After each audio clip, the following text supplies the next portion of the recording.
All righty, welcome into the Gary Ayd Show here on the Cave, cavetalkradio.com and the Cave Talk Radio app. It's great to have you aboard. Gary Ayd here with you, and we got a lot of great stuff to talk about today. Great to be back after my one-day hiatus. Thank you to those that reached out to me personally to make sure I was okay. I was just fine. I needed a little R&R. Been a long week. Good week. A great week. I had my mom here for about 10 days visiting from Florida, and my wife, who is a manager at DSW in the Galleria.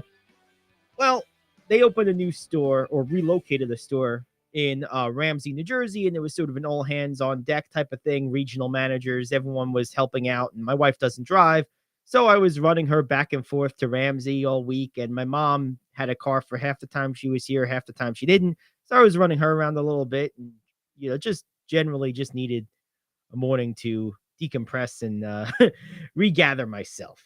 But we are back, and not a moment too soon, I might add. Lots happened since we spoke a little over 48 hours ago. So let's get right into it. I mean, you're talking. First of all, let me just say this. I've never been more wrong in my life about the NBA than I was this week. Yeah, I'm a pretty good prognosticator with the NBA. It's my best sport. It's the sport I know the most. But man, was I wrong with almost everything last night. First of all, I got to apologize to my buddy Richie. He called me for some bets. We did a parlay, and boy, did we strike out.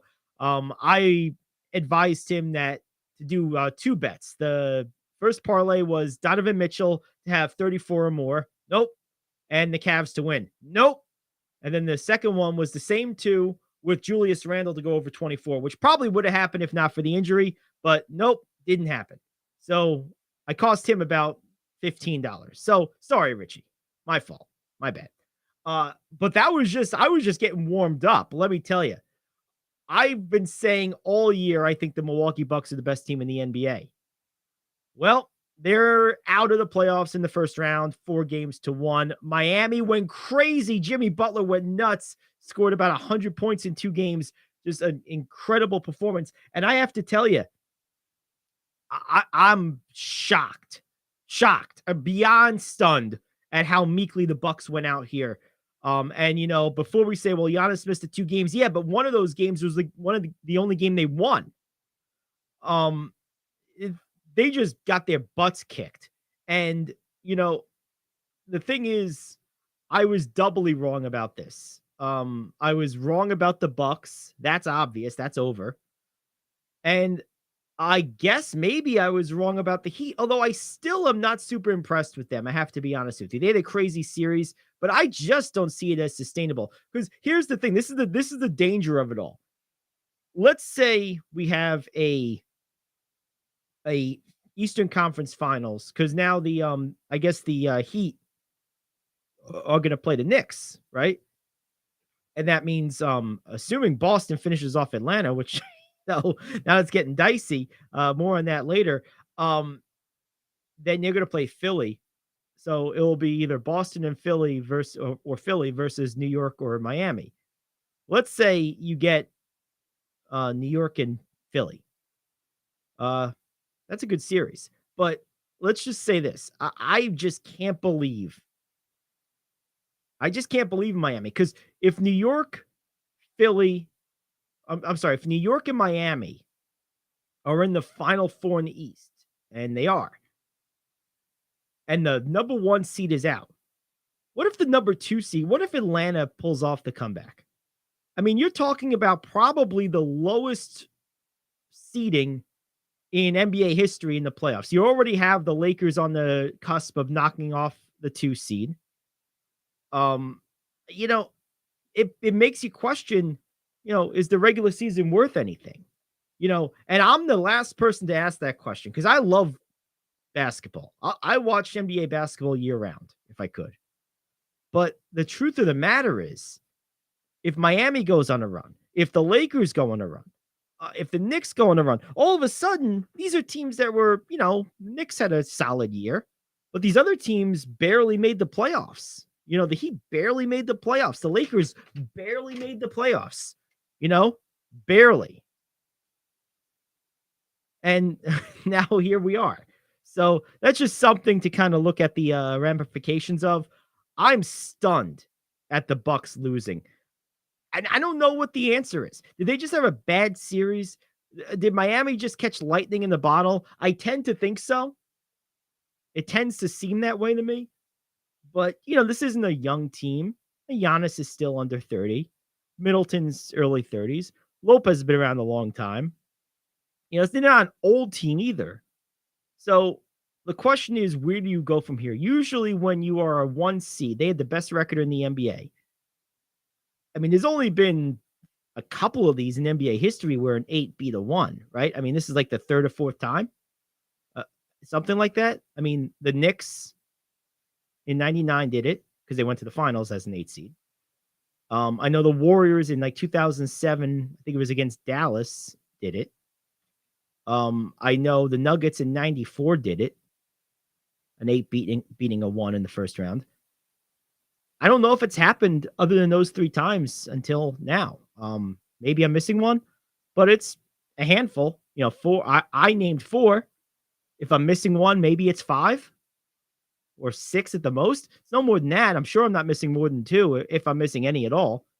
So all of a sudden, something fairly unprecedented has happened.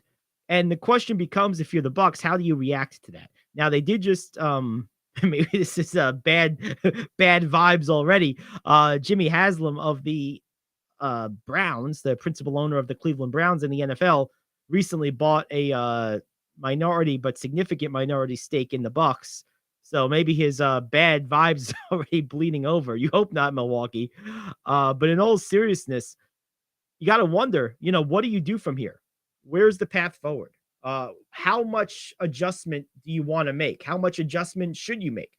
These are hard questions when you were a team that won basically 60 games and with a number 1 seed in the NBA. So you don't want to overreact. This is still an awesome roster, but maybe there's going to be some hard conversations. Now getting to the Knicks. Oh man. Again, I based my bet that I was so wrong on, and again, sorry, Richie, based off of a couple of things. One, Cleveland's home, back against the wall. Donovan Mitchell had an awful game the previous game. He's an explosive scorer, one of the best scorers in the NBA, has had a lot of big scoring playoff games. He even had a 50-point playoff game in his career to this point. So I just thought all of that emotion going, and the Knicks are kind of playing with house money a little bit, got 2 games in hand. You figure, okay, they might lose this one and go pick it up in game 6 and win at home in New York. Boy, was I wrong. Cleveland is maybe that was my biggest takeaway from the first round of the playoffs so far. I don't think Cleveland's all that good. They have a number of talented players. I like Jared Allen. I like Evan Mobley. Of course, I like Mitchell. I like Garland. And I like Karis LeVert. Those are good players. But there's something missing here.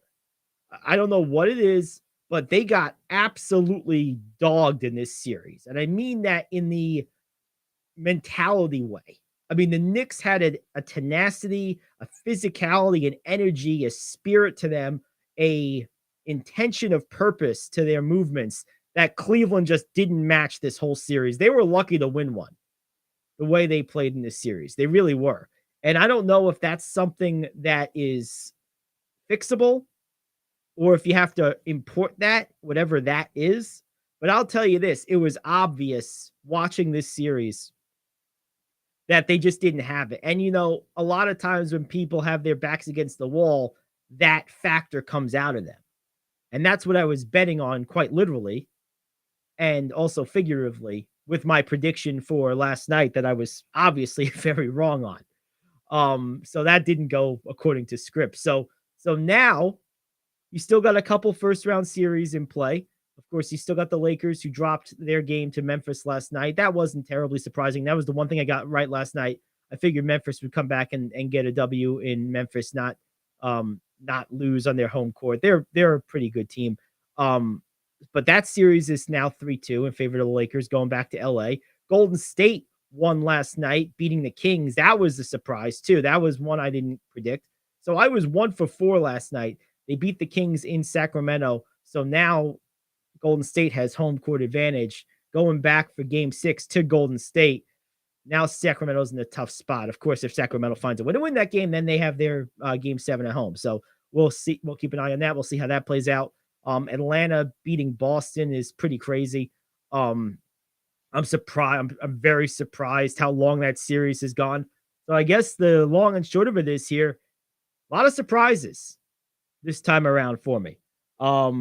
Really a lot of surprises. I'm very, very surprised. Boston's not right. There's something been missing with that team all year. A lot of people have been saying it. It's not just me. It's pretty obvious. It's hard to put your finger on exactly what it is, but it's just so clear that they just are not the team they've been the last couple of years.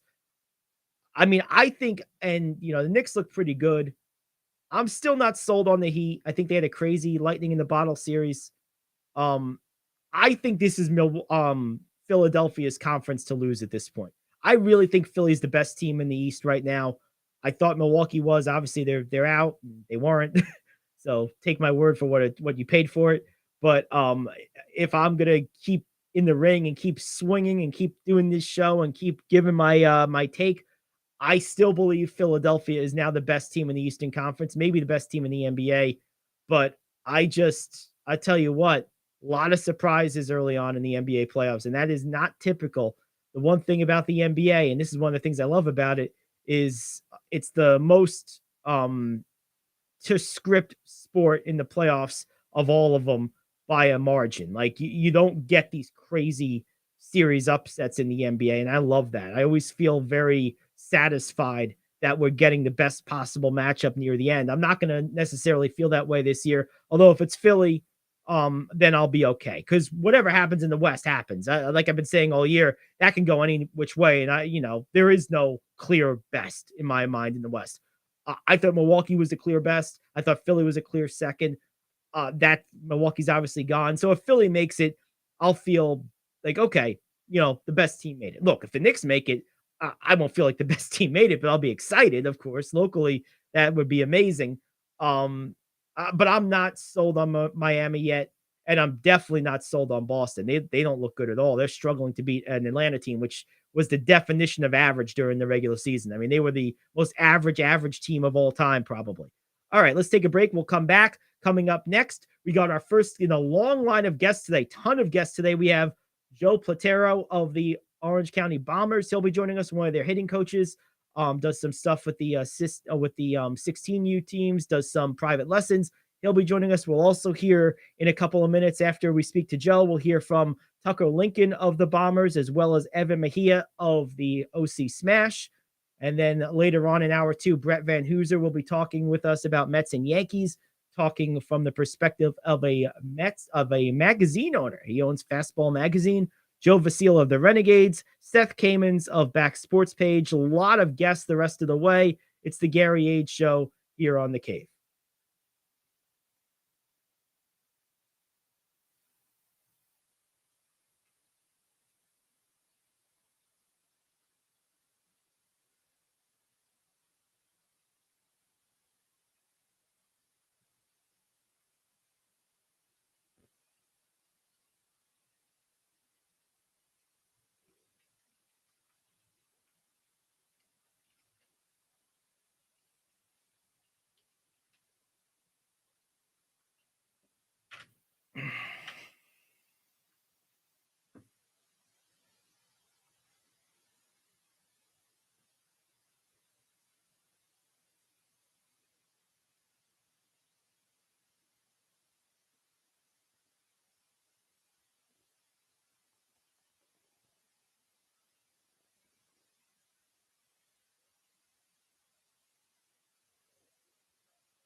All righty, we're back here on the Gary Ayd Show, and this portion of the show is brought to you by Days Coffee, Orange County's new coffee spot, Middletown, North Street. Check them out. 85% less caffeine, still gives you a great kick, better for you, sits easier in the stomach.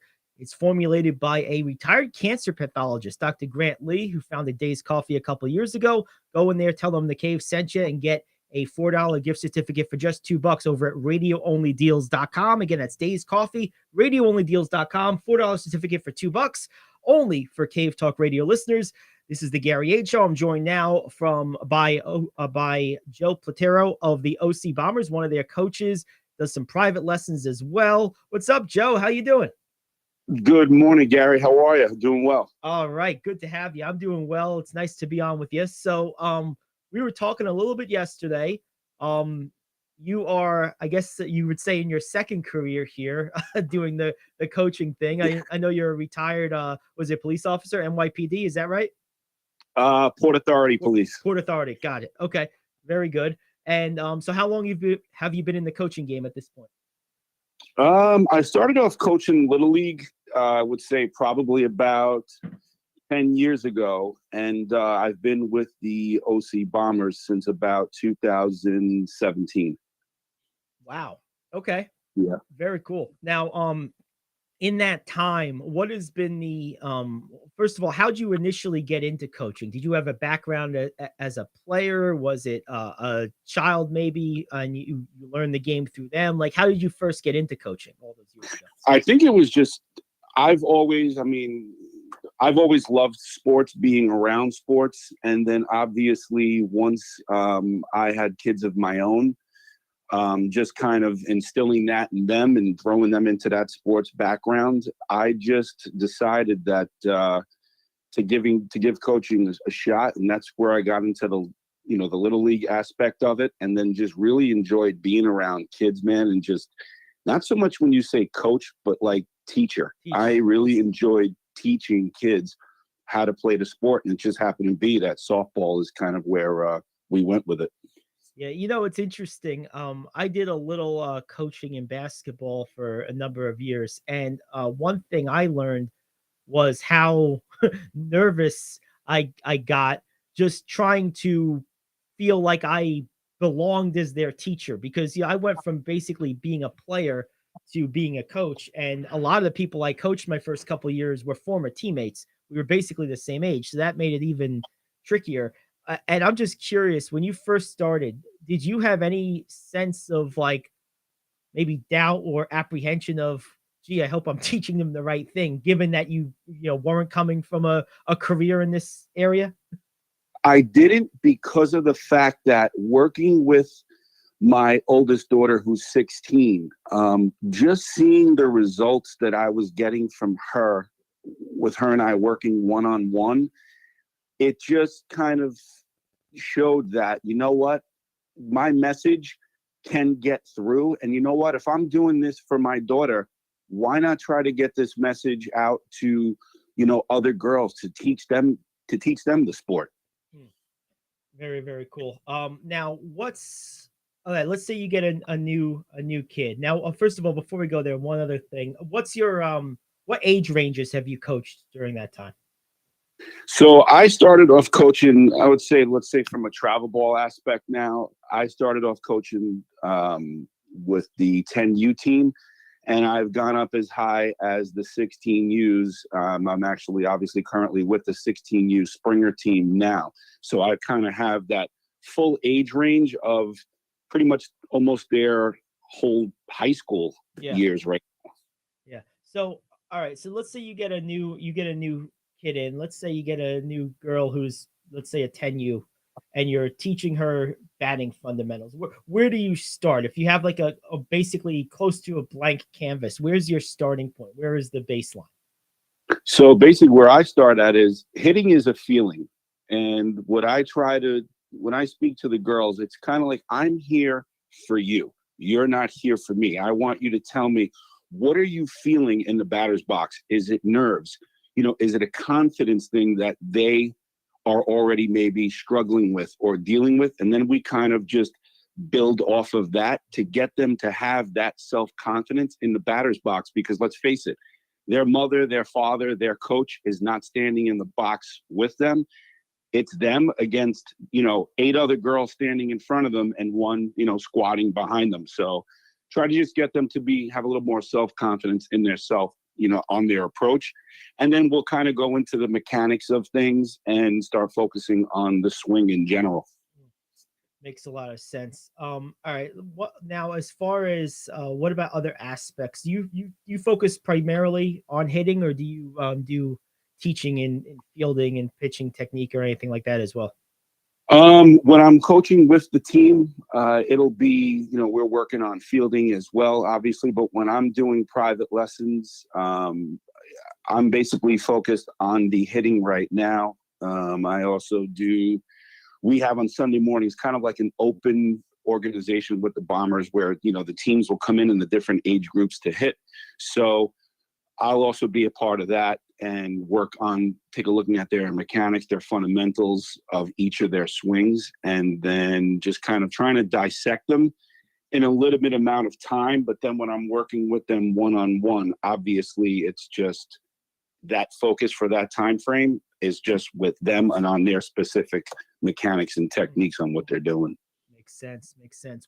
What's the most is there like a moment or an occurrence that you've experienced in the years that you've been coaching? Maybe it was a former player going on to some success, or maybe a particular compliment or some type of comment that really struck home. Has there been a moment that was like really rewarding for you that stands in your memory? It's funny that you said that. Just for an occasion like today, I got a text message from a parent. One of our players, Cam, on our team, she's with obviously the 16U Springer team as well. And her mom texted me and just said, hey, Joe, Cam came to me after her school ball game. And she's like, I need Coach Joe. I feel like I'm leaning too much and I got to get back in with him and, to do some work. To have these girls recognize maybe something that's going on that they need to tweak and have them want to reach out to me to get back, in the lab, so to speak, to work. That's really the highlight of it all, to tell you the truth. Yeah, no, that is a great compliment. That's awesome. What's your what's your plan kind of going forward? I'm guessing this is something you're going to continue to do for quite some time. It certainly sounds like it. So like we said, I mean, I am a retired police officer, and I've really been thinking about trying to get into, the coaching aspect of things full time. I would love for it to be a second career. If I have that opportunity in front of me in the future, I definitely would want to go that route. Absolutely, 100%. Now, one thing I'm curious about, I know you do predominantly softball. Do you have a sense of how transferable coaching abilities and teaching techniques are from, say, softball to baseball? Are the mechanics similar enough?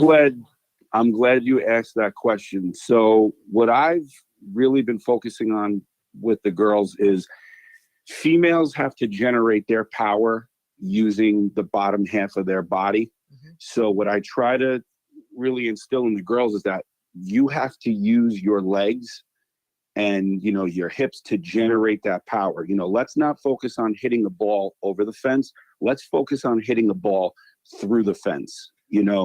Getting up to bat, it's not just about getting a hit. You know what? Hit the ball hard. If you made an out, analyze that. Did I hit this ball hard? Did I jump on that correct pitch? It's just not just making contact. It's how well you made contact in the pitch. So I think really the difference is between softball and baseball, in my opinion, is that, males, we get our power from our upper body, big arms. Yeah, we have to get our lower half into it. But you see Major League Baseball players, man, these guys, it's all arms, where you see these college girls and their legs, their bottom half is really where their power and is generated from. Yeah, it's interesting you say that about the upper body of the male. Some of the great power hitters of all time, Hank Aaron, Ted Williams, Mark McGwire. McGwire got his power from his forearms, but the other two, they were all in their wrists. Those guys have powerful, strong wrists, and all of their power came from the speed at which they brought the bat through the zone. Barry Bonds was much the same way. So it's interesting that you bring that up. I agree. And if you look at, I mean, just to stay on the subject for a quick second, if you look at, some great softball hitters recently, Lauren Chamberlain, Jocelyn Allo, these girls were great power hitters. But if you look at their body frame, their lower half was unbelievable. I mean, their lower half was probably bigger and muscular than some Major League Baseball players. And that's where they were generating, that power from. It's not easy hitting a softball, 250 feet. You know what I mean? A lot of people, they hear the word soft ball. Let me tell you, when a ball's coming 60, 70 miles per hour, from 43 feet away, there's nothing soft about it. Soft. That's a fact. There's no doubt about that. Oh, that's funny. Last thing, Joe, I'm just curious with regard to sort of the Bombers specifically. What's, I guess, the secret sauce? What makes the organization, from your perspective, unique among travel organizations in the area? Family. Gina Marchese she is like everybody's mom. There's no business aspect of it with her. She is here to develop these kids and to see them go on, whether they decide to play in college or not. She wants to see these girls in this area develop playing this sport that they love. That's the biggest thing. She has a family atmosphere at heart, and that's really what it is. Yeah, that's really cool. That's awesome stuff. Well, hey, enjoy your season. You guys got games coming up. I know you guys start later in the year because of school ball. When does your season really kick into gear for your squad? We're going to kick off pretty much right after school ball ends in June. So I would say probably about mid-June, we'll get together, do some practices, and then we're going to, hit the field and get things running. All right. Very good. Well, hey, good stuff. Thanks for joining us today. We'll see you again down the line. Have a good year. I appreciate it. Thanks for having me on. All right, man. Thank you. That's Joe Platero. This is the Gary Ayd Show. Coming up next, we continue our conversation around local baseball and softball. We have Tucker Lincoln of the Bombers, Evan Mejia of the Smash. Tucker, one of the coaches, Evan, one of the players. We'll be talking to them shortly. It's the Gary Ayd Show. Back after this here on The Cave. Coffee Lovers Middletown is now officially home to the home run of our favorite beverage, Days Coffee. Days' patented blend contains approximately 85% less caffeine than other coffees, which makes it better for you, yet unlike decaf coffee, still gives you that great pickup and tastes amazing. Formulated by a retired cancer pathologist, Dr. Grant Lee, Days Coffee is fermented with a patented enzyme that until now required a complex and thus expensive sourcing and production process. With Dr. Lee's formulation, this enzyme's great health benefits can now be brought to your cup quicker, easier, and cheaper than ever before. Here's how you get a hold of this game-changing cup of joe. Go over to RadioOnlyDeals.com and get a $4 gift certificate to Days Coffee for just $2. That's RadioOnlyDeals.com to buy your single-use digital gift certificate for Days Coffee. RadioOnlyDeals.com. That's RadioOnlyDeals.com. Enjoy the preferred coffee of the Gary Ayd Show. Enjoy Days Coffee. All righty. Welcome back to the Gary Ayd Show here on The Cave. I'm joined now by Tucker Lincoln. He's one of the head coaches of the 16U Bombers squad. There's actually 3 of those 16U squads. He's coach of one of them. What's up, Tucker? Hey, Gary. How are you? Thanks for having me. Good, man. Good to have you on. And, I've talked to all but one of your colleagues now. Dave is the last one to get to. And I'm just curious. I always start everyone with this. How long have you been coaching and how long have you been with the Bombers? Well, I've been involved in coaching softball since my daughter was in Little League, and started off as an assistant coach, and eventually found the Bombers travel organization when my daughter started getting a little bit serious about it. And that was, I think, about 7 years ago. So I was assistant coach for 1 year. And then I took on a team, wanted to keep sort of this core group of girls together. So I volunteered to be the head coach for one of the 12U teams at the time. So I've been doing it. So this is my 6th year as head coach for one of travel teams for the Bombers. And during those 6 years, which levels, which age groups have you coached? I've done 12U, 14U, and this is my second year of 16U. And boy, as time flies, it's been a blast for sure. No, that really is cool. Now, what are sort of the unique challenges? Kind of take me through each level from your coaching experience. Starting with the 12U and working your way up. What makes each level unique in terms of your coaching approach and objectives? Yeah, that's a great question. So each level is a little bit different. When the girls are younger, I mean, you're really focusing on fundamentals, and we still do that, but and then teaching them the nuances of the game, situations. But at earlier levels, you're really focusing on fundamentals, getting their fielding, hitting, and sound mechanics.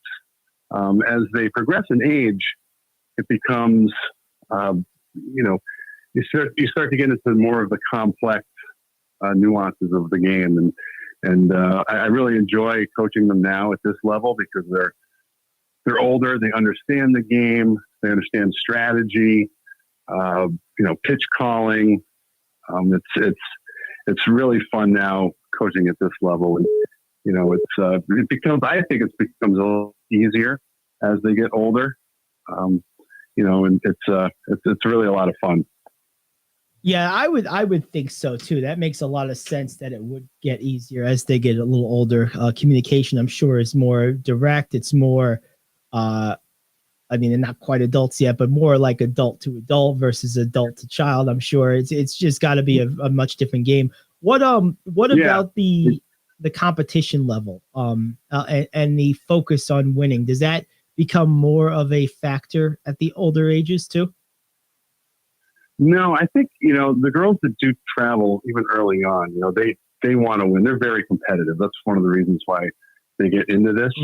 Getting back to, you're talking about the challenges, there's a lot of downtime in softball and baseball. And so keeping the kids focused, especially at an earlier age, can be a little bit challenging, but as they get older, that becomes something that's easier to do. But yeah, it's been great. Yeah, that's really cool. Now, you mentioned your own daughters playing softball. Are they still involved with the Bombers, or have they graduated out? Where are they at these days? Yeah, I have two daughters. My younger daughter, Annie, is the softball player. She's the one that's been doing travel, and she's still doing travel with me. So she's second year, 16U. So next year she'll be moving up to 18U. And just a couple more years left of travel ball probably, but we're trying to enjoy it, stay in the moment and enjoy it while it lasts. No, that makes perfect sense. What are you seeing? I know a lot of times, with the Bombers anyway, and I'm sure most travel organizations, the older groups play later into the summer because they're playing school ball a lot of times. But I know you guys train year round and have some involvement. What's the team looking like this year? What can you tell me about your squad this year? Yeah, so we've got some experienced players, but we've got a mix this year. About half my kids on my team this year are really would be, it's their second year of 16U, but they're younger. They're sort of would be first year 16U on typical other teams, but they're very talented players. They're a great group of kids. They mesh well together, even though we have a mix of ages. The younger ones sort of feed off of the older ones, and I've got a good group of leaders on the team that really foster the communication and drive of this team. So it's a good mix. A lot of talent, and we had a lot of success in the fall, and I'm anticipating continuing that success here into the spring and summer. That's awesome. Now, one thing, this isn't really Bombers related. This is more of a softball / baseball philosophy question for you. But one thing we talk about a lot on my show, we got a lot of Yankee fans that listen, and it drives me crazy that a 6'8" power hitter like Judge hits second. Maybe I'm old school, but it just drives me nuts. what's your philosophy with building out a lineup? How do you like to construct your lineup? Are you more traditional? Are you more get my best player in the second hole to get more at bats? Like, what's your philosophy on lineup construction? Yeah, so it really changes depending upon the makeup of the team. And you know, I'm not one of these coaches that will move the kids around the lineup, you know, every single game. You know, I give them a chance to get out of a slump, but they'll move around the lineup a little bit. My philosophy is more, I want my best hitters to hit as many times as possible in the game. So I'll load the lineup at the top with typically, you know, my better hitters. Yeah, I like to have, you know, my power hitters. I'm pretty traditional. You know, I like to have my power hitters hitting, you know, the 3, 4, 5 hole. That's how I too.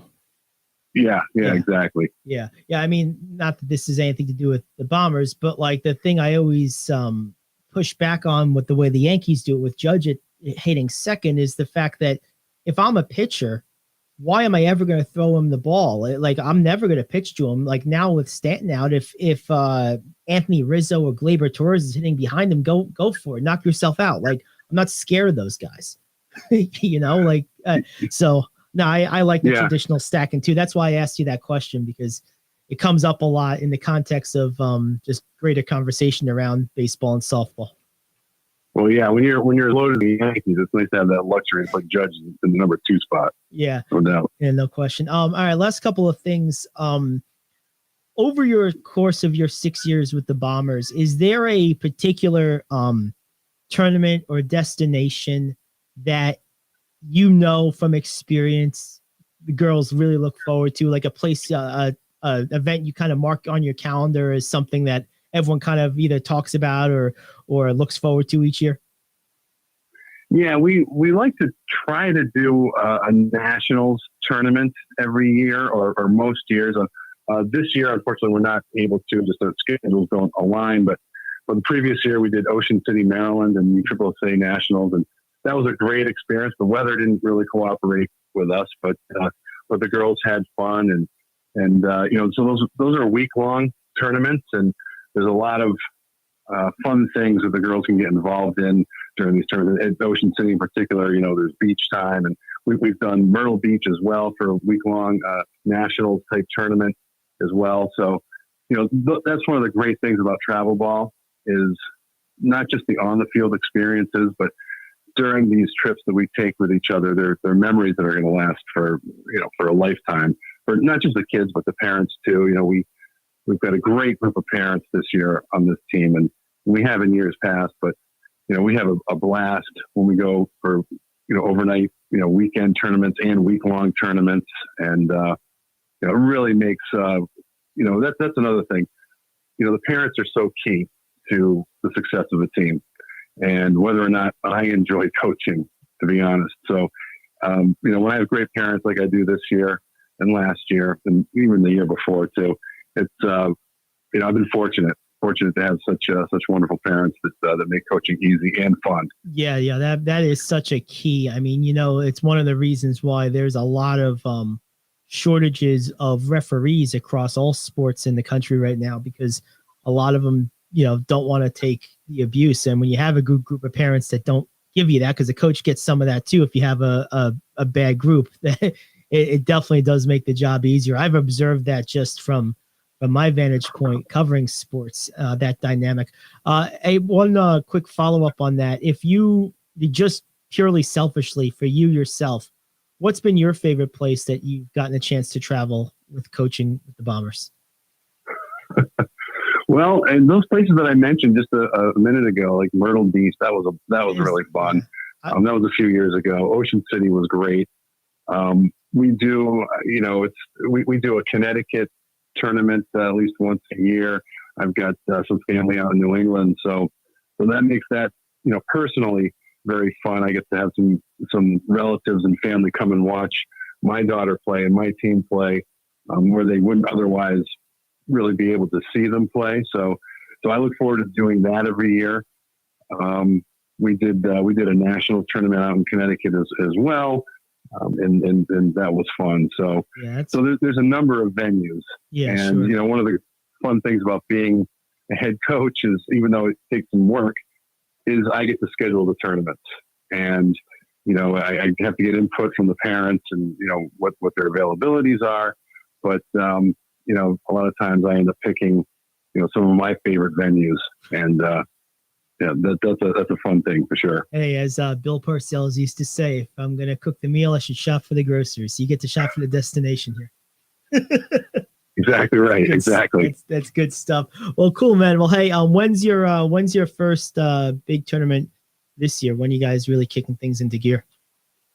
Yeah, early June is our first tournament. We're on hiatus right now because of school ball, and so I can't wait to get outside with the girls. We've been practicing indoors all winter, and that's over now. They're playing school ball, but as soon as school ball is over, we'll be kicking off and with outdoor practices and looking forward to, I think it's June 6th or right around there. That first weekend or second weekend in June is our first tournament, and I can't wait.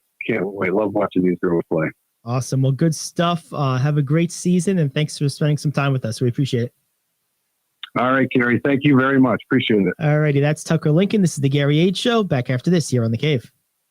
Coffee Lovers Middletown is now officially home to the home run of our favorite beverage, Days Coffee. Days patented blend contains approximately 85% less caffeine than other coffees, which makes it better for you, yet unlike decaf coffee, still gives you that great pickup and tastes amazing. Formulated by a retired cancer pathologist, Dr. Grant Lee, Days Coffee is fermented with a patented enzyme that until now required a complex and thus expensive sourcing and production process. With Dr. Lee's formulation, this enzyme's great health benefits can now be brought to your cup quicker, easier, and cheaper than ever before.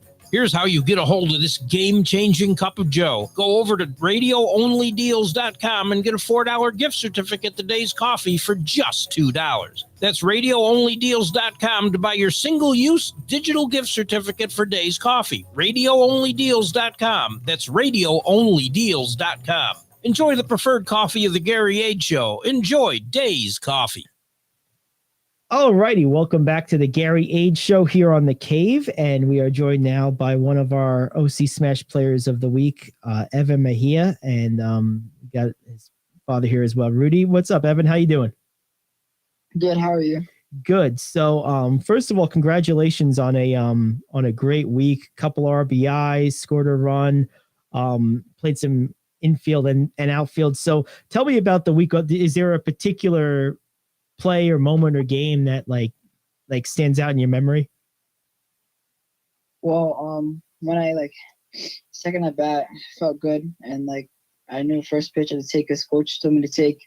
Second pitch, I knew it was coming, so I felt good in that pitch, and I hit it. Hit it good. Now, what's your general strategy when you're hitting?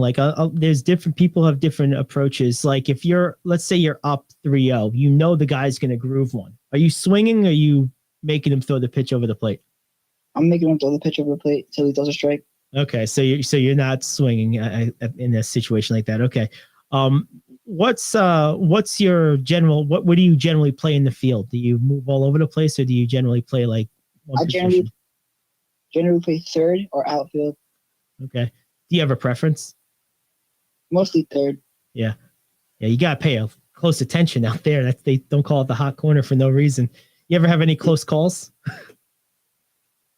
Yeah. Yeah. Because one of my high school buddies played mostly second, but occasionally played third. And whenever he would play third, he always was like, I got to make sure I'm paying extra attention today because he was so used to playing second base. How long have you been playing travel ball?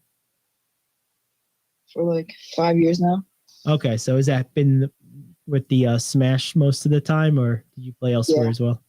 Yeah, Smash. Okay, cool. What's your favorite place that you've gotten a chance to play at? Have you gone to Cooperstown or Ripken yet, or Cooperstown? Definitely Cooperstown. Yeah, that's a cool place. I've been there myself, not to play for the Hall of Fame. Have you ever actually gone to the Hall of Fame to an induction or anything? Yeah. Yeah, That's cool. Yeah, we went to see a few years ago. My buddy and I went to see Mike Piazza. We're both Met fans. We both got to see Mike Piazza get inducted. That was pretty cool. I'm a Met fan too. Oh, you're a Met fan. See, you're like the third one I've talked to in like 3 months. So I got all these Aaron Judge fans out here. Who's your favorite Met player? Is it Alonso or someone else? Either Lindor or Alonso. Okay, yeah, I'm a big Alonso guy. I was also a big Syndergaard guy, but he's not on the team anymore, of course.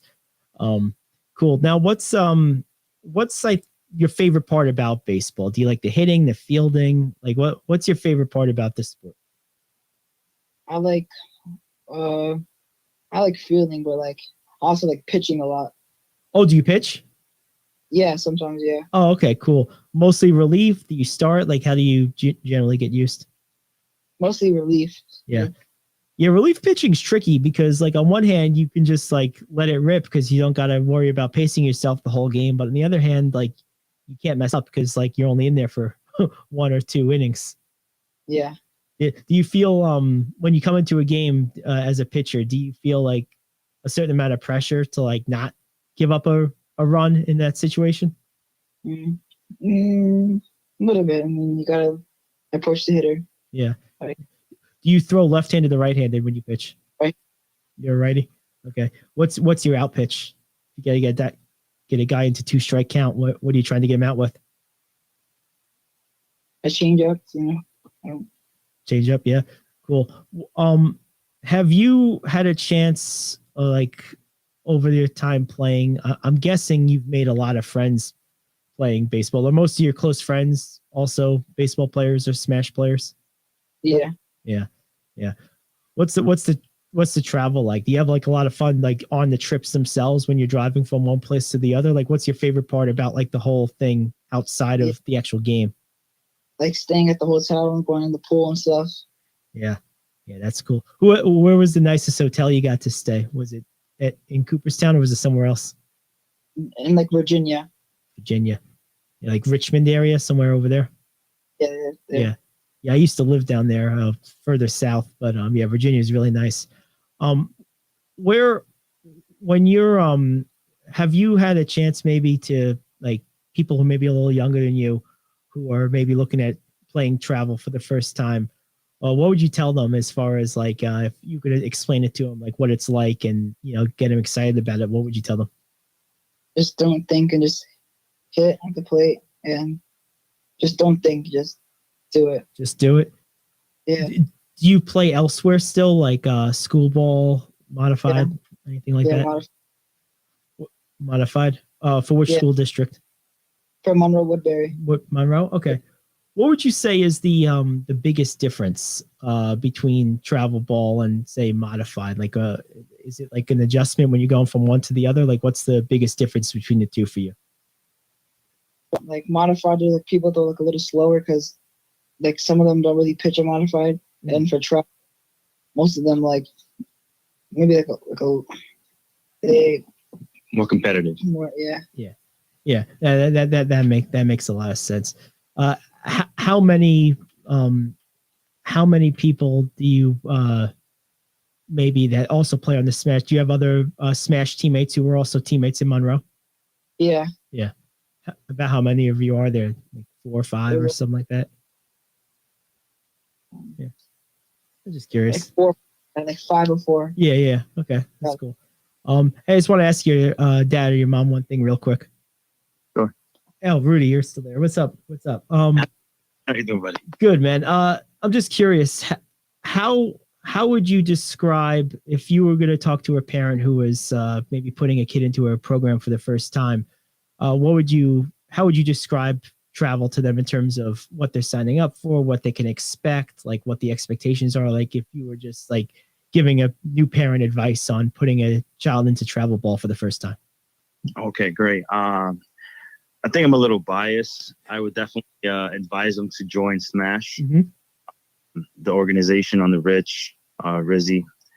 These guys are, they love the game.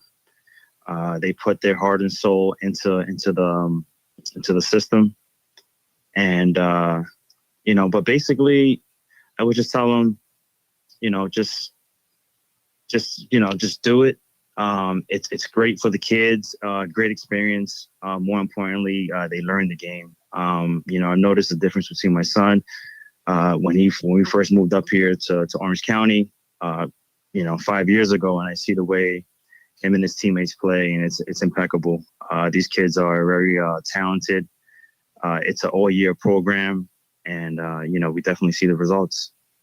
That's awesome. Now, where are you guys? You said you moved here 5 years ago. Where are you guys originally from? We came from Westchester. Okay. Yonkers. Yeah. Okay, that's cool. It's a lot of people move up here from a lot more so New York City, but yeah, I guess that's like the as they call it, the fifth borough, right? Yes. That in White Plains. That's cool. All right. The last thing I wanted to ask you is, do you guys have like baseball in the family, or how did Evan first get into playing? Well, I played pretty much my whole life. Okay. I do have cousins on both my mother and father's side that played professionally. So it does run in our runs in the family. Yeah, it does run in the family. That's and cool. Evan's been playing since he's 2 years old. Oh man, you got it right started early. That's pretty cool. Yeah. Yeah, he loves the game. That's awesome. All right, I'm gonna ask him one more thing real quick before we wrap up here. Hey Evan, what player? I know you asked your favorite player before, but like, what player do you maybe most model your game after, or someone you watch on TV and think I can try to play like that guy? Is there like a model, a player for you that you try to kind of model your game after?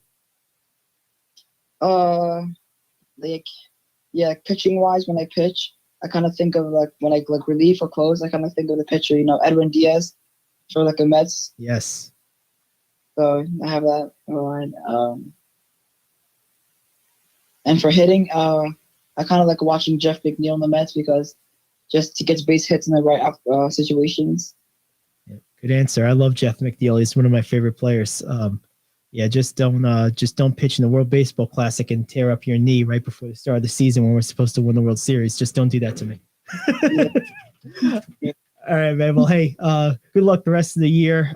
Have a lot of fun with it, and maybe we'll talk to you again. Thank you, Hooser. All righty. Thank you. That's Evan Mejia. This is the Gary Ayd Show. Back at this here on The Cave.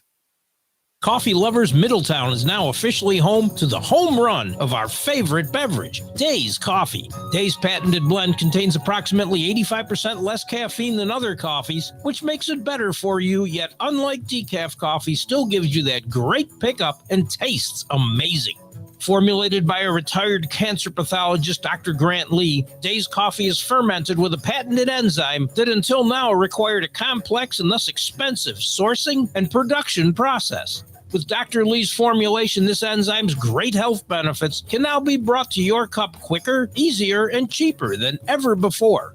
Here's how you get a hold of this game-changing cup of joe. Go over to radioonlydeals.com and get a $4 gift certificate to Days Coffee for just $2. That's radioonlydeals.com to buy your single-use digital gift certificate for Days Coffee. Radioonlydeals.com. That's radioonlydeals.com. Enjoy the preferred coffee of the Gary Ayd Show. Enjoy Days Coffee. All righty, we're back here on the Gary Ayd Show to kick off hour number 2. We're talking some baseball. Bret Van Hooser, owner of Fastball Magazine, joins us. What's up, man? Hey, Gary. Thanks for having me. How you doing today? Oh, man, I'm doing good. A lot of good stuff going on. None of it from the Mets, though. So I got to start there. You got to talk me off the ledge a little bit today. I've been kind of drugged. I've been able to avoid it because I've been drugged up by the NBA playoffs, which have been crazy. But I know what's going on in the background. I'm trying to avoid it, but now I gotta talk baseball. I gotta face my demons. Help me exercise these. It's a long season, Gary. That's true. That's what we always say. That's right. That's what we always say, and it goes in runs and stretches. And the Mets' offense has been lacking the last few games. They haven't had Scherzer in the rotation because of everything we talked about last week, and they dropped 4 in a row. Don't jump off that ledge, because if you have just a little bit of repeat history, look back the 4 previous games they won. Yep. So I guess you don't really have to worry about, a 4-game stretch as much as look at a week stretch, look at a couple series in a row. it's been rough for you. I'm Yeah, sorry. it's At been least you have the Knicks. Yeah, we got the Knicks rolling. Although there is a little bit of good news in Metland. It looks like Justin Verlander could be back in the rotation as early as the beginning of next month. So that's a good sign. Last I heard, Yeah, they said he's got a rehab start tomorrow, Yep. and they're hoping for sometime around the 3rd or 4th of May. That's what I saw. Yeah, so that's some good news. What about the other side of things? How are the Yankees looking? Well, the Yankees are basically average. Yep. everything we talked about last week, they haven't really done much. There hasn't been a whole lot of movement within the division. I think they're down half a game now. They're in 4th place because Toronto's decided to hit the ball. And we talked about that a little bit too. They're young and up and coming. They're going to be frustrating. And the Yankees just have not performed in the last week. They're just a 500 ball club. That's just what they are. That's what they are. And I've been especially saying without Stanton in the lineup. Yes, that makes a huge difference. I know Yankee fans despise Stanton, but the truth of the matter is he's the only real protection Aaron Judge has in that whole lineup. Yeah, now they've got LeMahieu hitting behind him in the middle of the lineup because Boone wants to get more runs, but they're just not producing. Obviously, last night they scored a lot. Everybody hit the ball well last night. But yeah, they're just not producing runs over a long stretch of time, which means their pitching, which is subpar on the major league level, it's just not gonna be what they need it to be. And now they're 4th in the division. They've got to climb back over a couple teams. Yeah, it's early. They'll be up at the top when it's all said and done, but they really need to get healthy, and they can't just rely on Aaron Judge for their offense. That seems to be their plan. You know, one thing that I always say is you can't lose a season in April, but you can win it. And I gotta be honest with you. I mean, obviously they're not going to play like they did at the start of the year, but they don't have to. I don't see anyone catching Tampa after the start they had. I mean, they buried everyone. I mean, Baltimore's kind of hanging around the 3.5, whatever. Right. But I got to tell you, I think Tampa's going to play 600, 670 ball the rest of the way. And, you know, I think that division's wrapped, man. I really do. I know it sounds crazy to say that on the 27th of April, but they got up to such a start. I mean, they're 20-5, Gary. It's crazy. They're 20-5 and 14-2 at home. It's insane. And 10 people saw those 16 games. All 10 of them. They might were be very in Nashville impressed. in a couple years, but you know what? They're going to make money there if they keep winning ball games like this. That's right. Just don't ask the Oakland A's how to do that. You know, I just don't understand the difference, right? We've talked about how it's a long season. Tampa Bay has gotten off to a great start. They're kind of like the Atlanta Braves in a way. We know they're consistently good. They're always there. Some years they win the division. Some years they're fighting to get in that last wild card playoff spot. But they're a consistent organization, and they've gotten off to such a great start. And then you've got teams like the Yankees. They're just literally 500 here, 500 there, back and forth. They're 500 at home, 500 2 games over on the road. Whatever it is, or opposite, that's it. Reverse that. Yep. So it's just kind of like, what are they doing? They're not putting the pressure on the rest of the division. They're playing Toronto. They're not getting those games. They're letting the young guys stay, young, fresh, healthy now. Those are going to be the games they really want to look back on, at the end of the season and say, man, we really missed an opportunity to push away in the division. You see the Mets on the other side, they're still second in the division after losing 4 in a row. It's true. So I think the rest of the NL East kind of lost the opportunity to fight back or get a little bit more separation. Well, baseball. So I think they're kind of the same but different. Baseball's known for its crazy, weird stats, and I got a fun one here. It's actually a 2-for-1. So if you look at the AL East, and this is weird, I'm sure this will change, but right now all 5 teams have a positive run differential on the season. Every one of them. Right. But here's the crazy. So that's stat 1. But the crazier stat to me is if you combine the differential of the bottom 4 teams, Baltimore, Toronto, New York, and Boston, they have a plus 65 run differential. Tampa has a plus 87. They have a higher run differential than all of the other division members combined, and everyone has a positive one. So there's no negative numbers there. That's insane. Plus 87.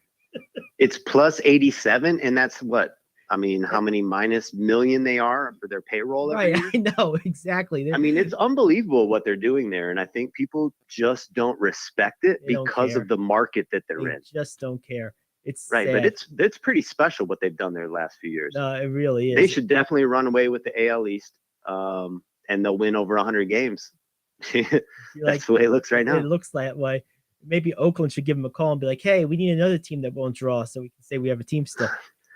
I mean, you talk about using the same analytics and going the opposite direction. Yes, one of them makes it work, the other doesn't. There we go. So that's interesting stuff. Looks like we might have lost Bret there. We'll try to get him back, but that's good conversation. The thing I'll say about it is this: I think that if you're a fan of true baseball, like real old school baseball, you really should watch the Tampa Bay Rays. I mean, this team really does everything right. This is a great team. They have so many unsung players. I mean, and I'm guilty of it. Look, I don't know who, really, I don't know their roster. I'm just being real. But they win and they win and they win and they win. And they just get the job done. They really do. I mean, I know Randy Arozarena, of course, and Wander Franco. But, they're getting a lot of production out of a lot of guys that you've probably never heard of. Like Yandy Diaz has 15 RBIs already, hitting about 300. They're getting a lot of production out of we know Randy Arozarena. He's having a great season. So is Wander Franco so far.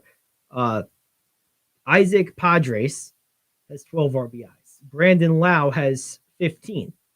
Harold Ramirez and Josh Lowe have 11 and 16 RBIs respectively. They're just up and down the lineup. They're just getting hits. They're driving in runs. I mean, this is an interesting team. It really is. And I got to start paying them closer attention. I really do. Like I said, I'm guilty of it too. I'm not preaching here. I'm commiserating. I'm admitting my own ignorance. My goodness, I don't know who these guys are. But my goodness, do they win? Shane McClanahan, Drew Rasmussen. I do know those two. It's amazing. This is their pitching staff, by the way. So really, really good stuff. All right, let's take a break. We'll come back. We got more to get to. A lot of other stuff to talk about today. One of the things we're definitely going to do is we're definitely going to touch on the Hudson Valley Renegades. We got Joe Vasile, their radio announcer, coming up at about 11:20. So that's going to be a lot of fun. We got a lot more to get to as well. Seth Kamens later on as well, I believe, talking some NBA. So lots of good stuff to get to. It's the Gary Ayd Show. Back after this here on The Cave.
Alrighty, welcome back to the Gary Ayd Show here on the Cave, cavetalkradio.com and the Cave Talk Radio app.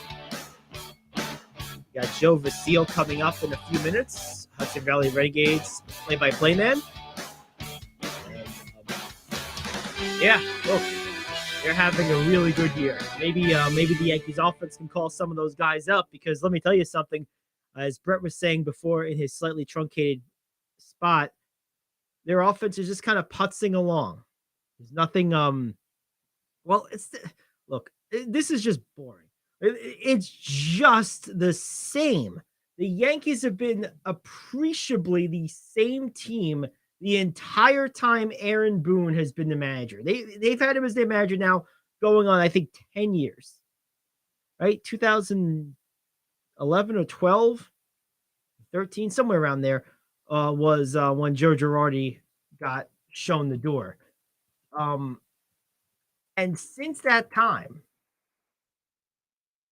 they've been basically the same team. Similar roster, same results, one after the next, after the next, after the next.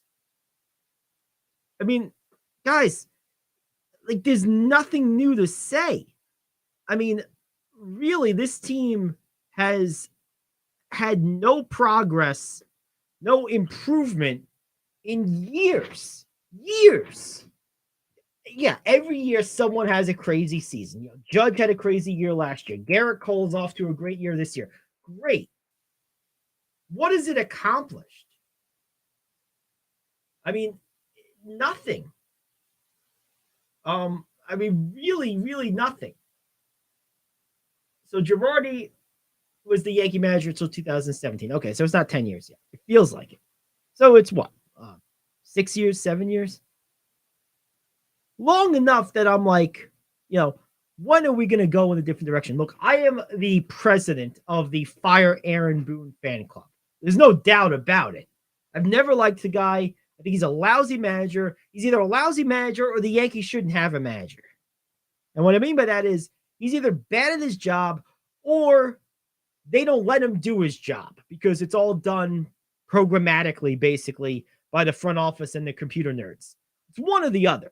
It might be the second one. It might really be.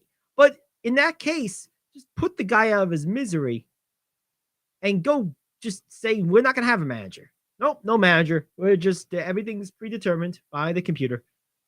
We just have like someone's signal from the bench, one of the players. Yeah, do that. That's all you need. I mean, that's where it looks like we're going with that. Or you're just going to continue to have a puppet there who has really no say, and or maybe he just doesn't know what he's doing. Either way, this team needs some leadership at the manager spot, in my opinion, and they need a pretty significant shakeup to their lineup. This lineup is stale. It's boring. It lacks any type of originality. Aaron Judge is a singular talent that is pretty much the whole deal. When Stanton is there, he makes a huge difference.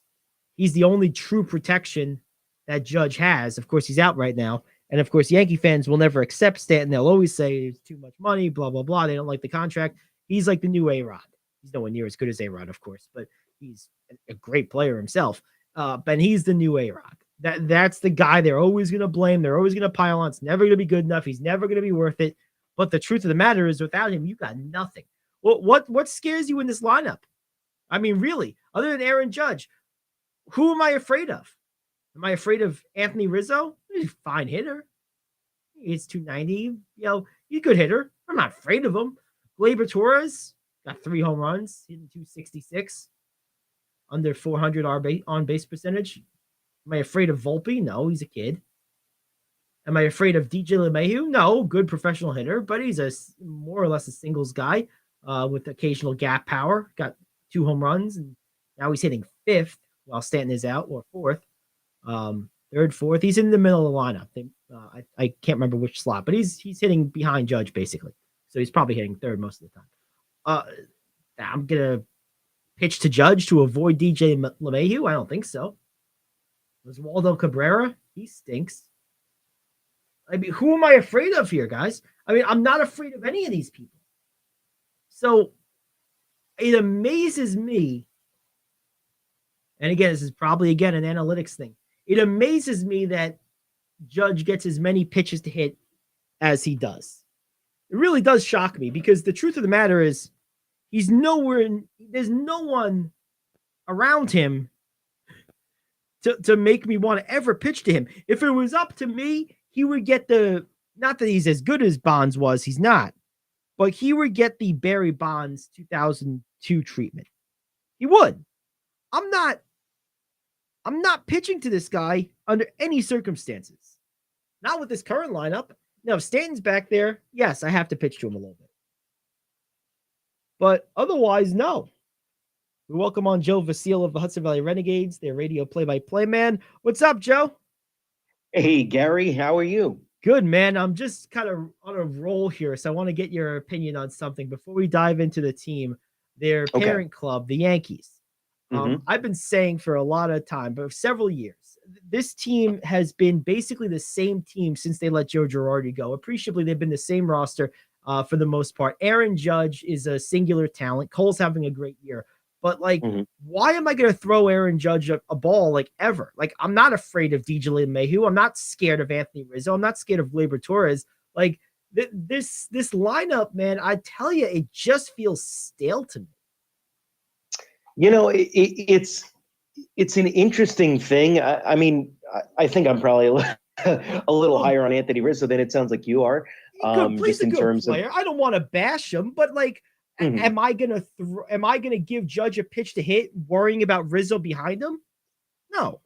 In a big situation, probably not. I think I'd rather have Anthony Rizzo be the guy that beats me than Aaron Judge be the guy that beats me in a big situation. But I mean, this isn't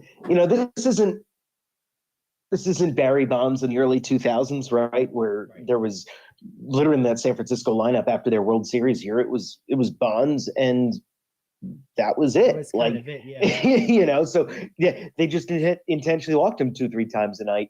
I think this Yankees lineup's a lot better than that, but I understand. I understand where you're coming from. Outside of him, there's no one really in the lineup. And again, I think I'm higher on Rizzo, but there's no one I think outside of Rizzo who I'm looking at and going, oh, that's a guy who can go out there and beat me on any given night. No, and that's the thing. And to just kind of further my point, I'm looking at their numbers right now. Aaron Judge isn't even the leader on the team in walks. He's not even second. He's third on the team in walks, total walks. That just shouldn't be the case. He should have at least as many intentional walks as the next guy has total walks or close to it. I mean, it doesn't make sense. He's third on the team in walks somehow. That's crazy to me. I don't know. That just is wild to me. As good as he is, that people challenge him that much. It's amazing to me. I guess times have changed.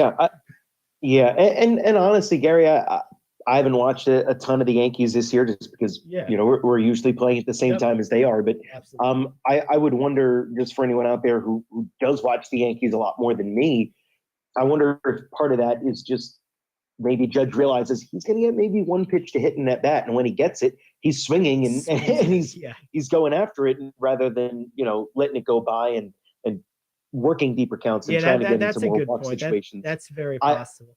Like I said, I haven't watched the game, so I don't know if that's the case at all, but that's just kind of a shot in the dark that I haven't that watched that closely. So that's an interesting point. We can definitely take a look at that. All right, so let's go ahead and take a look at the Renegades here. Let's take a look how the team's doing. Give us the quick big picture overview since the last time we spoke a week ago. Since we last spoke a week ago, the team has just continued to win. We're now 7-1 in the first 8 games of this road trip. And we've been down in Greenville, South Carolina the last 2 nights. We won on Tuesday 11-6. Yesterday we won 16-2. I think I'm firmly in the camp now that this is a really good team. Yes. At first it was okay, they're playing well, they're putting up some big run totals and not allowing a lot of runs. But I wonder if they're just not playing good teams or if they are a good team themselves. And I'm kind of definitely in the camp of, this is a really good team, because this is what good teams do to not good teams. Yes. The 16 runs yesterday, I mean, that was with Spencer Jones going 1 for 5. And Spencer went 4 for 5 the night before, and struggled a little bit last week in Rome, but has had a nice start to the series in Greenville. Aaron Polensky last night hit 2 home runs and has 7 RBIs and is hitting 400 on the season. And, he's a guy who hits 8th or 7th for this team on a daily basis. He's got 5 home runs, just hit 2 of them yesterday, batting 400 on the season. It's just such a deep and balanced lineup, which is not exactly what I expected at the beginning of the season. I think everyone kind of looked at this roster and went, pitching is going to be the strength. Yeah, that's what we talked about the first time we spoke. Yeah, that was exactly the conversation. Yeah. I mean, we're 17 games into the season. The staff ERA is below 3. They lead minor league baseball among non-AAA teams, because AAA started a week before, and so they have 7 more games than us, or 6 more games than we do. But they lead minor league baseball below AAA in strikeouts. Their bullpen has been fantastic. The starters have been really good. It's just the hitting has been such a pleasant surprise for this team, that has really made them a juggernaut. In this South Atlantic League, they are. They're outscoring their opponents. I think the run differential, I'm trying to do the math real quick, is plus 61 through 17 games, which is the most in minor league baseball. I mean, this is just a team that,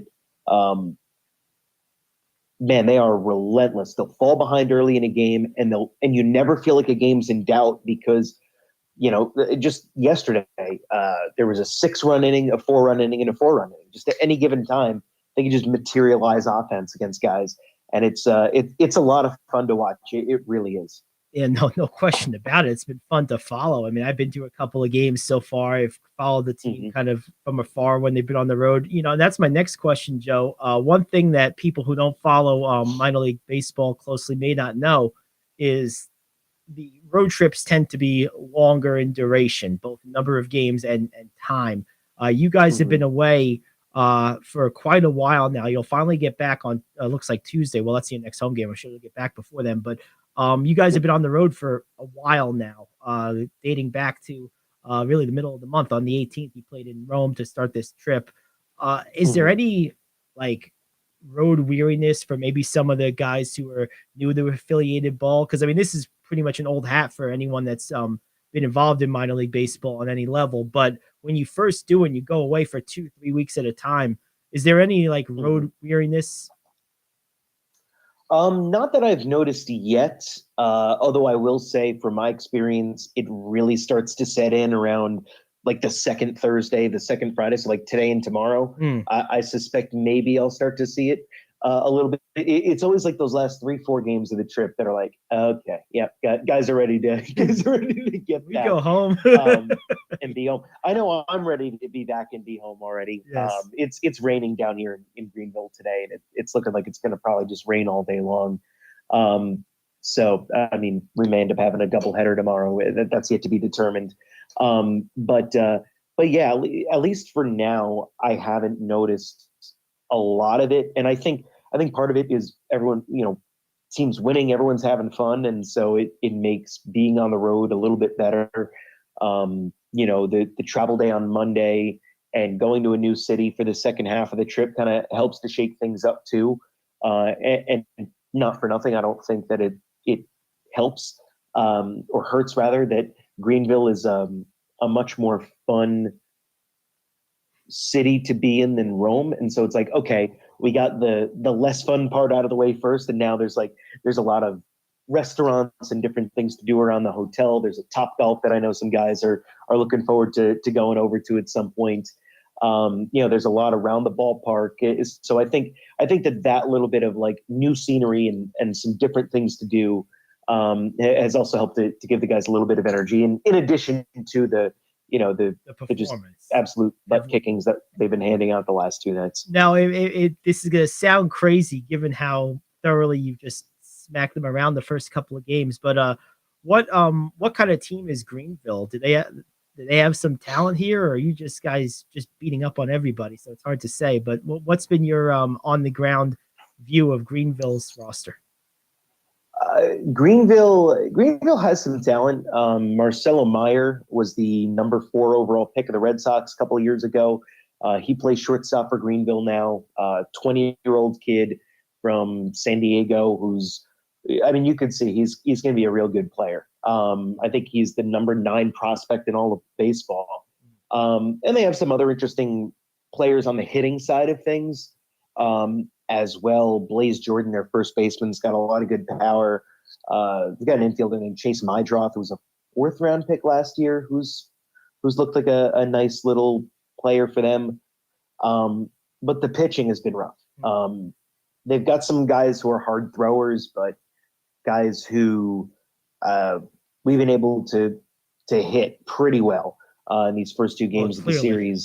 Yes. Yeah, I mean, but it's they've got guys coming in throwing 95, 96, but it's hittable enough that we're able to put rallies together, and sometimes they're a little wild.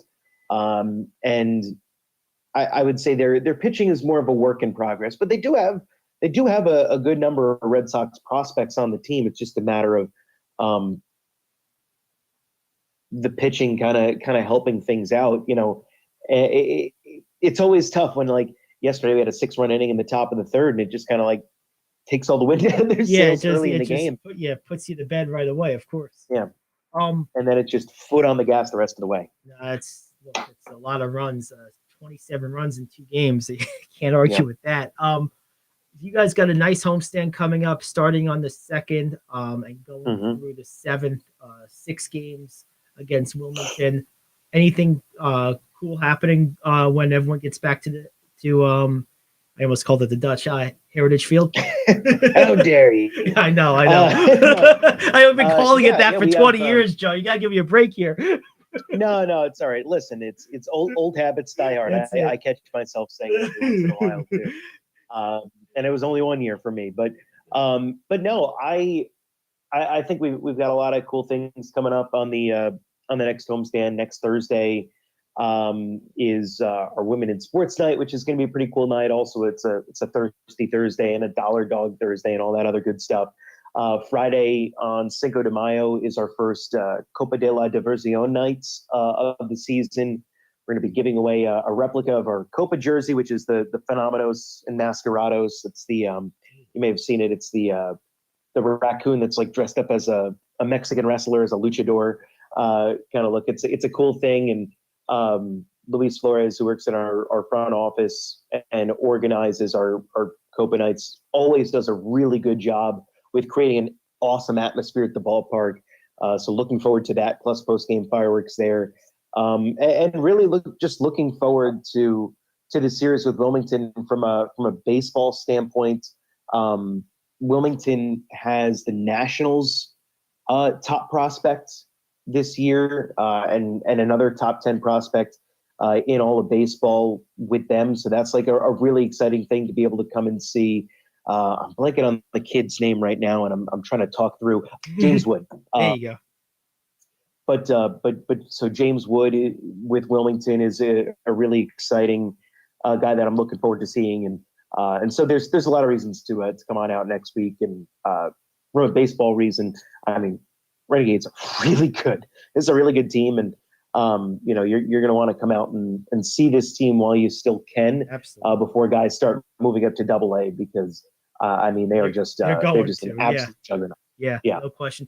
Well, hey, enjoy the rest of your road trip. Have a safe trip back home, and maybe we'll see you again at the field. If not, I'll talk to you next Thursday.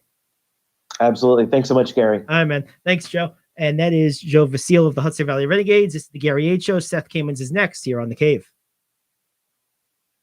Coffee Lovers Middletown is now officially home to the home run of our favorite beverage, Days Coffee. Days patented blend contains approximately 85% less caffeine than other coffees, which makes it better for you, yet unlike decaf coffee, still gives you that great pickup and tastes amazing. Formulated by a retired cancer pathologist, Dr. Grant Lee, Days Coffee is fermented with a patented enzyme that until now required a complex and thus expensive sourcing and production process. With Dr. Lee's formulation, this enzyme's great health benefits can now be brought to your cup quicker, easier, and cheaper than ever before. Here's how you get a hold of this game-changing cup of joe. Go over to radioonlydeals.com and get a $4 gift certificate to Days Coffee for just $2. That's radioonlydeals.com to buy your single-use digital gift certificate for Days Coffee. Radioonlydeals.com. That's radioonlydeals.com. Enjoy the preferred coffee of the Gary Ayd Show. Enjoy Days Coffee. All right, a lot of baseball so far today, which is the personal hobby and life passion of my next guest, Seth. his favorite thing in the world. Obviously, Gary, it has been way too long since I've been on the show, if that's what you think my life was. Yeah, but maybe I'm getting old. I'm forgetting my memories here, but that's good stuff. Good to have you back, man. And it looks like we got another guest here too, which I was not aware of. The other part of the crew, Sean. To be fair, he flew in at 11 o'clock last night. As it randomly, my wife set it up. My wife and him put together this thing for my birthday where he flew in. Randomly showed up. Wow, no kidding. Oh, that's awesome. Well, happy birthday! And he's a good friend. There you go. That's amazing. What's up, Sean? Hey, but we're not coming for your birthday. That's okay. I'm gonna be in Baltimore for my birthday, checking out an Orioles game. Not going there. Yeah, I don't blame you. It used to be beautiful. Now it's Baltimore. Well, yeah. You still got. Hopefully, you can go. If you've never been to Camden, hopefully you can go there. Well, that's the whole reason I'm going. We're going to a game there. That's the whole point of the trip. Oh, Camden's great. Go there, go to the aquarium, get a flip phone, and go back to the wire. And you'll be fine. A flip phone, huh? I'm not trying to get into the trade, man. Come on. Geez, that's crazy. So now let me start here with this, guys. I got to tell you, I don't know that I've ever been more shocked at a first round playoff loss by a 1 seed versus an 8. It's only happened a handful of times. It's not like only happened like 5 right. times. It's not a lot of choices. I have Denver and Seattle. Seattle was This one was a little. I don't think this was as shocking. Because also, if you saw the end of those, Milwaukee, what was shocking was how Milwaukee completely self-destructed. Yes. That was the weird part. I don't remember ever seeing a team self-destruct the way they did the last 2 minutes of last night's game and then the overtime. Yeah, they fell apart. They looked like a high school team. Yeah, it wasn't good. I mean, and I got to tell you, I thought they were the best team in the NBA this year. I mean, they had the best record in the league too. But I mean, they just got handled, and Jimmy Butler turned into Wilt Chamberlain for a couple of weeks. Well, not all teams are built for the playoffs. We understand that. They did, and we know that there are some players that are built for the playoffs. Jimmy Butler, aka Jamie Foxx. And have you not noticed the resemblance? Actually, I never noticed it. Seriously, he and Jamie Foxx are like they're images of each other, and you can put Jalen Brunson in that. Yes. Category, as well as Mitchell Robinson, who Mitchell Robinson last night is Mitchell Robinson had a wonderful series. Yeah. Wonderful series. Now the ability to be able to push people around certainly helped that because Mobley and Jared Allen weigh as much as Seth and myself. But the fact that's because I'm a bit of a fat ass. But the fact remains, look, we are back in the night. Look, I said go get a flip phone. Well, we are back in the 1990s, my friends. The Heat versus the Knicks in the second round. But what will be nice is, as someone who roots for neither of these teams, I'm not going to have to sit through an 83-82 game. Don't be so sure. It might be 90 to 92. Right, exactly. Which is why I'll watch the West Coast games. I'm with you, Seth. That doesn't interest me either. I'm with you 100% on that one. But look, as a Nets fan, all credit to the Knicks. All credit. Brunson was sensational. Robinson was really good. Barrett Donovan Mitchell was too. Who did? Barrett, RJ Barrett. He had a good series. Barrett did play. The team played excellent. Yep. And you are now in a position similar to what the Hawks were a couple of years ago. Make a run. You can look, do I think you can beat Philly or Boston? No. No, like we would not be the Knicks would not be the favorite against either Boston or Philly. No. They would not. Neither would Miami, by the way. No. Neither of those. But one injury from either of those teams in game on. And look, Embiid's out for a couple of games in the first. I mean, look, if he's out more than 2 games, I don't think they have a prayer in that series either against Boston. Well, and then Boston has one injury to either Brogdon, Brown, or Tatum. And yeah, but not based upon that. Robert Williams. Or Grant Williams or Derek White. I mean, yeah. Look, Mitchell, the series, the Knicks are going to come down to how Mitchell Robinson plays in the middle, which is scary that a whole series is going to depend on a guy that shoots a free throw as well as I do. But the fact is, there is no other look. He plays center different than any other player in the NBA right now. Mm-hmm. And that is something that both is a positive and a negative. Against a guy like Embiid, it's a total negative, right? But against a guy like Robert Williams, it's a total positive. Let me just interject here for a second, Sean. I don't know that it's a negative against Embiid. I mean, look, Embiid's maybe the best player in the NBA. He's certainly one of the 5. And I mean, he's going to give everyone problems. But I think Mitchell Robinson, because of his sort of traditional way of playing and his size and strength, I think he might be the only guy left in the playoffs now that Giannis is out that could even try to deal with Embiid. Well, okay. On the offensive or defensive side? I'm talking guarding Embiid. I'm not talking about – he's not going to produce anything close to Embiid's points. We understand that. I'm just talking about maybe he might turn Embiid from 35 to 28. It's possible, or Embiid could just step outside the 3-point line and lock. But you know what? I want Embiid. I know he can hit them, but I want him doing that. You want him beating you from the outside. Yeah, I want him doing that. I'm okay with that. Okay. If that's the case, then yeah. Look, you're right. And by the way, a guy named Nikola Jokic would like a word that there's nobody in the playoffs that can still guard an Embiid. You think Jokic can guard? I don't know. I mean, I don't know if he can guard him, but the reality is it's not going to matter. It's not going to matter. We're not seeing a Denver-Philadelphia final. Probably not. I mean, although I will say, Jamal Murray looks so good. Yeah, he's long been one of my favorite guards in the NBA. Getting back to the Knicks for a second, though, one thing that I think is interesting that you mentioned, Sean, they won't be the Vegas favorite, the betting line favorite. But I have to tell you, if it ends up being New York and Boston, I would pick New York against the Celtics. There's just something about this team doesn't look right. You're doing it to be a contrarian, dude. You can pick them, and I'll bet against you every day of the week because. Well, look, they're having a hard time with Atlanta right now. Boston is. Yeah. Okay. Well, first of all, Atlanta has more athletes than any other team in the world. Yeah. And they just have never been able to put anything together. They were also the definition of average this year. Yeah, but again, so is Miami. Oh, I know. The definition of average during a regular season doesn't matter. The thing about Atlanta, and trust me, being in Atlanta, all the Atlanta fans said the same thing. They could be 100 and they could be 25. But there is no 50 to 75 for the Hawks. It is either Trae Young is going for 50 and he's shooting off the charts, which is what he did in the last game in that last shot, or he's bricking everything from here to Kingdom Come. And there is no middle ground for that team. That team is either all in or all out.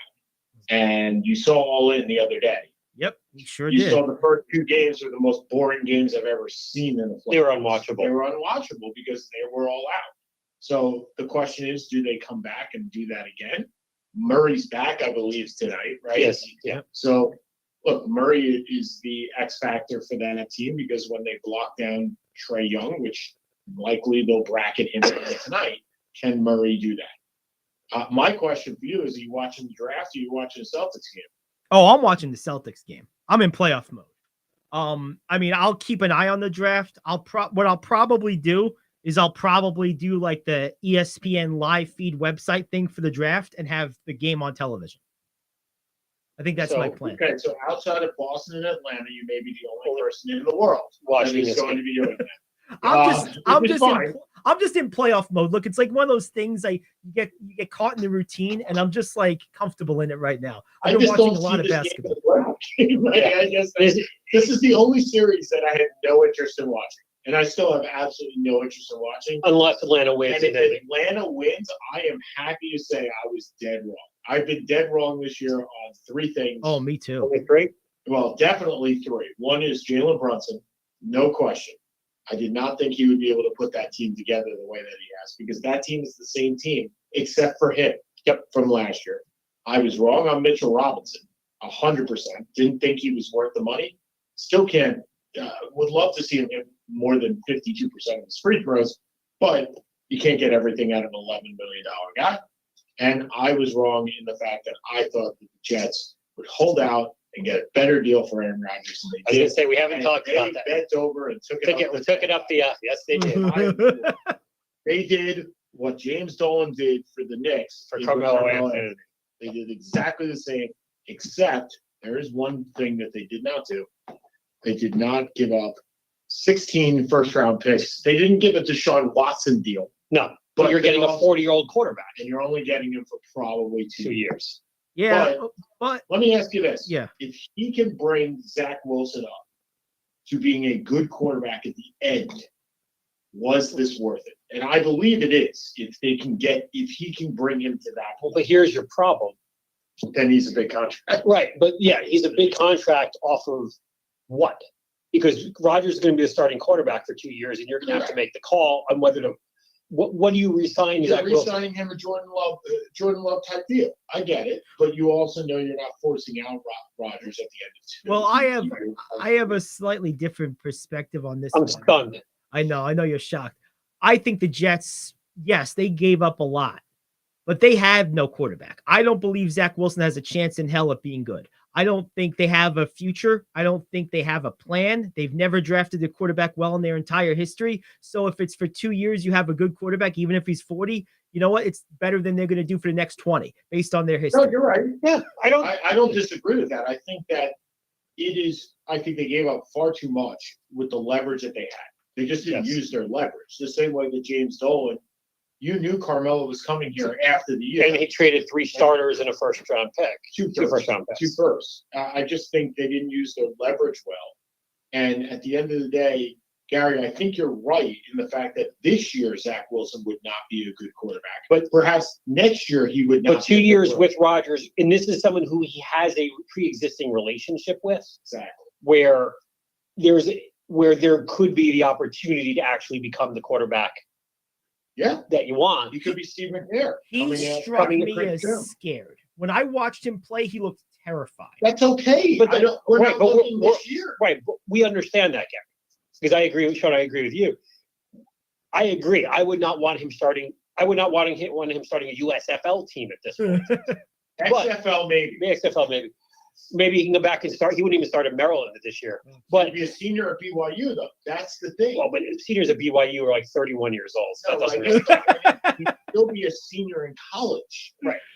So I think what it does is because now he has someone he can actually learn from, who he respects. And he is 21, 22 years old, 23 years old. There is time for him to kind of turn around what has been obviously an incredibly disappointing first couple seasons. It's an opportunity cost. Yeah. And if that does come to fruition, and I'm not saying it will, but if that does come to fruition, then the deal becomes even better because it does set you up going forward. Well, let me ask you We have this. no idea whether that'll happen. Let's paint a scenario. Let's say Aaron Rodgers achieves similar results to what the Jets achieved under Rex Ryan, Mark Sanchez, and that great defense from a decade ago. Go to two AFC title games. Yeah, let's say they do that in 2 years. But Wilson is a bomb. How do you grade the trade? Wilson's not involved. No, I'm saying he never gets good. I'm saying what we saw is what he is, but Rodgers gets you relevant at a high level for 2 years. Is it worth the trade at that point? If you get to 2 AFC title games, yeah, it is. Okay. I mean, I still don't see how you get to 2 AFC title games, but it's gonna be tough. I mean, the AFC is loaded right now. There's no doubt about it. In the NFC, they may be the favorite. Right. That's the whole thing. Right. You're 100% right. The is so stacked at this point. But yeah, look, the goal is to obviously go to a Super Bowl, win a Super Bowl. But there's a practicality to that. You have Mahomes, you have Burrow, you have Herbert, you have Josh Allen. You have absurd talent in the AFC. So there's a lot of good teams. And if you can go to 2 AFC title games, I mean, I think that would make Aaron Rodgers, I think, like 2-8 in conference championships. But if that happened, if you can get to that point, then also you become a much more attractive, if Wilson bombs. Right. But you have the defense, you have Garrett Wilson, hopefully Breece Hall returns to what he was. You're an attractive destination. Yes. Here's an interesting concept. What do we got? Only one AFC East team, in my opinion, makes the playoffs this year. You're going to be that guy. Only one, you said? Yeah. And which one is it? Is it Buffalo? Miami? Not saying who it is yet. Hold on, I'm not saying who it is yet. He's keep you in suspense for 5 months. No, that's not the point. I'm looking at the schedule. Oh. So they have to play themselves. Right. Which they're you have 3 really good teams, maybe and one decent team. Yeah, I gotcha. You play the AFC West. Oh. You play the NFC East. Yeah. And then for the Jets, particularly, they play at Cleveland, which is not an easy game. Yeah, we have no idea what Cleveland is this year. They play Atlanta. They play at Vegas. Right, we said the AFC West, but that's the gauntlet. The gauntlet is and remember Buffalo and Miami finished above the Jets, so they have those higher teams from the AFC North, the Ravens and whatnot. But you're playing the AFC West, who is going to kick the crap out of everybody, supposedly. Well, they didn't last year. But they have the ability to do that. And is it possible you have the Bills, the Dolphins, the Jets, they all split with each other, right? So they all go 1-1. Yeah. It's possible that all these teams are 9-7, 9-8, 10-7. And you have teams in the AFC North, like the Browns or the Ravens, that just are better in record. Or just have a better record because they have an easier schedule. They're playing the NFC South or the NFC North, which who's winning the NFC North this year? Dude, we're 5 months away. Right. Let's get to the draft first. Look at that division, and I'd want to play that division. Sure. And I'd still put money on the Packers winning because there ain't nobody else. So no, everyone loves Detroit, but when everyone loves Detroit is typically when Detroit falls apart. We can bet with Jamison Williams on Detroit. I don't want to get kicked off my own show. Come on, Gary, you've missed us. We're fun. I don't want to get kicked off the air of my own station. You're not. You're sleeping now. I just bet on. I'll tell you this: I'm never betting on Detroit for anything. I don't care. That's one of those organizations that I'm going to be wrong about when they're good and great. I thought you were going to just talk about any team in the town. No, well, you could do that, but the Lions have been doing it for 7 decades. They've had as many playoff wins since the 50s as there have been decades since the 50s. So they win about 1 playoff game every 10 years. Okay, that seems about right. I'm going to be wrong about them one day. They'll be great, and I'll be like, yep, I didn't get that one right because I'm never. Well, that's what the Bengals were until 3 years ago. Yes, right. Yeah, eventually you just have to be wrong. All right. Well, hey, Seth, happy birthday. Enjoy. 25 never looks so good. It never did. It never did. Just like I was going to say, just like my wife, 32 for the umpteenth year coming up. That's right. I tell that to my mom all the time. She always says she's 38 years old. I said, pretty soon you'll be 38 years old with 38 years of experience. My mother-in-law has been 55 since I've known her. I'm like, in about 7 years, I'm going to pass you. So we have our show tonight. Awesome. 4:00. We're doing our mock draft. So you're going to work on your birthday? Man, you're dedicated. Oh, no. The birthday's Monday. Birthday's on Monday. Oh. Cool. So what do you guys got? You talking draft, I'm sure? Oh, we'll do a little bit of playoffs, but today's draft. It's draft day. It's draft day. It's not playoff day. It's the Hawks and the Celtics. Or Devils and Rangers. Yeah. But that's not Gary's. Yeah, it's not Gary's thing. So, I mean, it's draft day. Sure. Good stuff. Well, hey, hopefully the Giants get some receivers. Let's. I'm hoping corner. I want corner. Someone's got to catch the ball. They have no corner. What'd you say? Someone's got to catch the ball. I mean, they brought in Waller. Seth has one guy on his mind. He wants the corner from Maryland. There we go. Deontay Bags, baby. He wants the corner from Maryland. I don't think it gets there. I think the Ravens pick him up first. Yeah, In probably. his backyard. No, we do need receivers, but God, they're a receiver. God, do we need a cornerback? Need a corner. Well, So, get like the football version of Shohei Ohtani. Get like a guy who can play both positions. Is Dion leaving? Woodson. Is Dion leaving Boulder to come back? Yeah, Carl maybe he's 25 years of experience. You know, maybe There you exactly. Faster than you. He's still faster than all of us.